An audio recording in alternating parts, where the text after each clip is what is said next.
Strasbourg-Lens, la délivrance pour Wai, l'impuissance des mégas. Les tops et flops. Tombeur de Strasbourg à la Méno, 0-1, Lens a signé sa deuxième victoire de suite ce vendredi soir, en ouverture de la 7e journée de Ligue 1. Ça y est, enfin. Eli Wai a marqué avec Lens. Arrivé cet été dans le Nord en provenance de Montpellier, l'attaquant de 20 ans n'avait toujours pas trouvé le chemin des filets avec son nouveau club. C'est maintenant chose faite, et de fort belle manière. Le jeune attaquant ouvre le score à 16e minute de jeu d'un magnifique enchaînement pied droit-pied gauche. Le but de la victoire à Strasbourg pour les 100 et or, 0-1. Ce but résonne comme une délivrance pour Wai et pour Lens, qui retrouvent des couleurs depuis 3 matchs. Florian Sotoka était dans tous les bons coups. Très bon match de l'attaquant lensois, qui a fait mal à la défense strasbourgeoise. Le joueur de 32 ans a sans cesse apporté du danger face au but alsacien.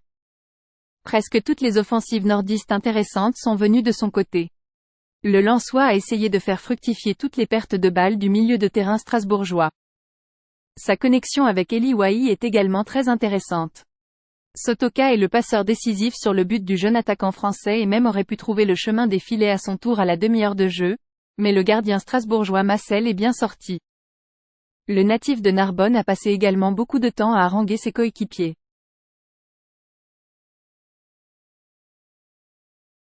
Angelo Gabriel, le feu follet brésilien. Seul point positif de l'attaque strasbourgeoise ce vendredi soir, Angelo Gabriel. Le Brésilien prêté par Chelsea a étourdi la défense lensoise à maintes et maintes reprises durant le match. Extrêmement vif et à l'aise avec le ballon, le jeune crack de 18 ans a percuté, dribblé et tenté au but, tout en restant très juste techniquement.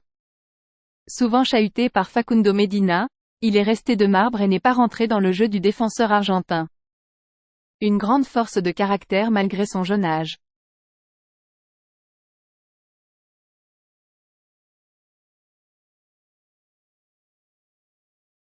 L'attaque alsacienne a été impuissante. En dehors d'Angelo Gabriel, les autres attaquants strasbourgeois n'ont pas pesé lourd sur la défense nordiste. Ni Emmanuel Emega, Dylan Bakwa ou encore Habib Diarra n'ont su mettre en difficulté le gardien lensois Brice Samba. Ces derniers ont tenté plusieurs percées, sans succès face à la robustesse de la défense lensoise. Dès qu'ils ont pu s'approcher des filets nordistes, leurs derniers gestes étaient toujours imprécis et brouillons. Les attaquants alsaciens sont aussi souvent, trop, vite sortis de leur match, et pour pas grand-chose. Eux manquent de caractère strasbourgeois. Malgré l'ouverture du score d'Eli Wai au quart d'heure de jeu, aucune révolte alsacienne ne s'est fait ressentir. Le milieu de terrain de Racing est resté complètement apathique et a continué à perdre beaucoup trop de ballons. La formation strasbourgeoise était bien trop basse sur le terrain et n'a jamais réellement pu dominer cette rencontre. Adrien Thomasson, 2 ratés qui auraient pu coûter cher. L'ancien strasbourgeois n'avait pas envie de marquer contre son ancien club.